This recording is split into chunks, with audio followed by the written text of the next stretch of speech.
So I've had a couple of deliveries today. From Layouts for You came the shuttle controllers, the SS2as.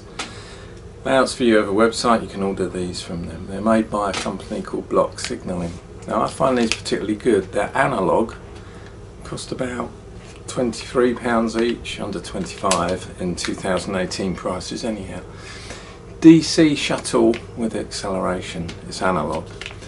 Now for that, it gives you a controller and a shuttle with acceleration and deceleration, just for £23. So you don't need to buy a controller, you don't need to buy anything else other than a little power socket which converts, steps down the normal mains voltage to a voltage that this can handle, 12 volts or 16 volts. You can put 16 volts through here if you want.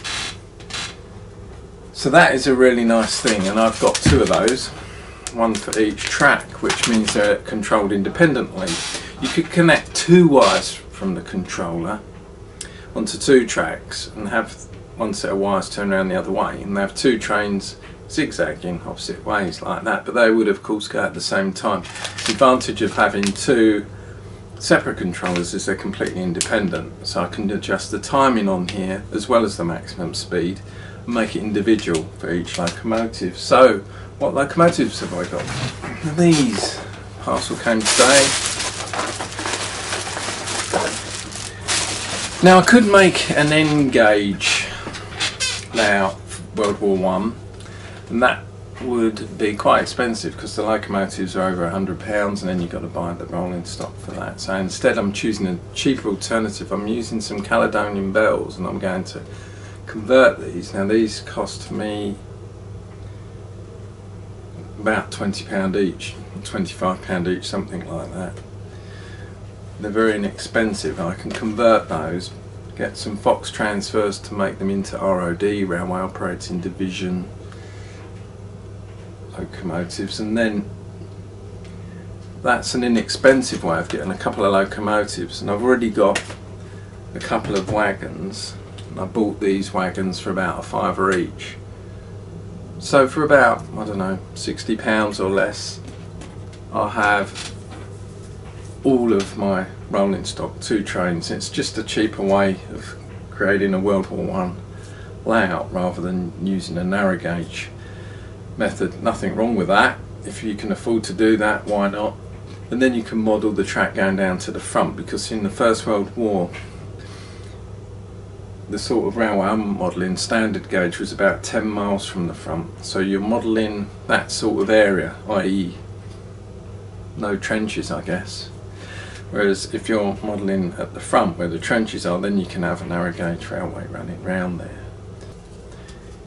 Incidentally, if you notice my blue t-shirt, I always try and wear blue for my videos.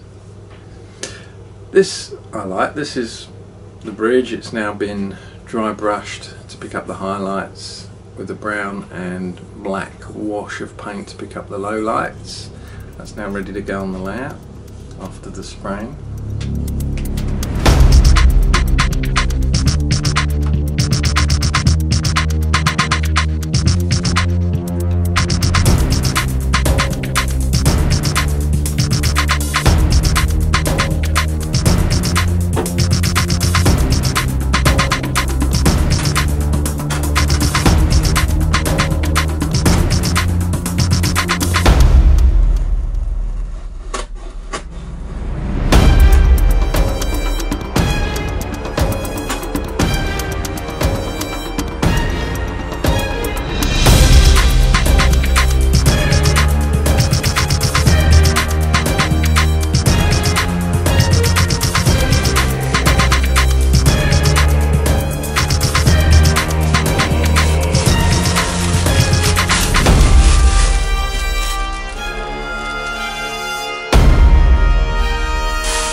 The next part's interesting. I do it outside for obvious reasons.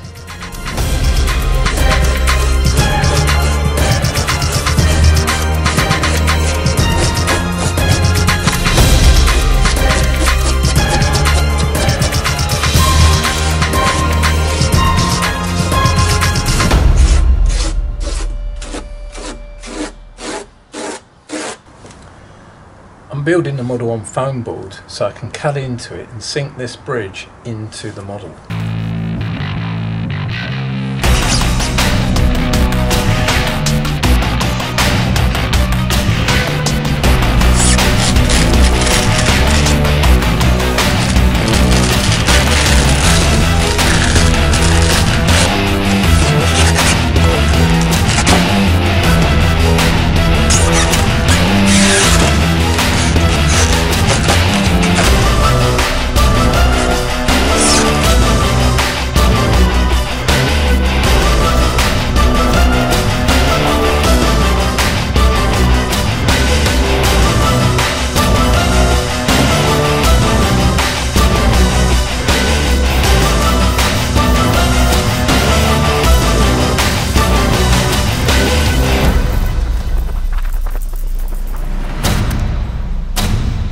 So there we are, it's all done, looks quite nice.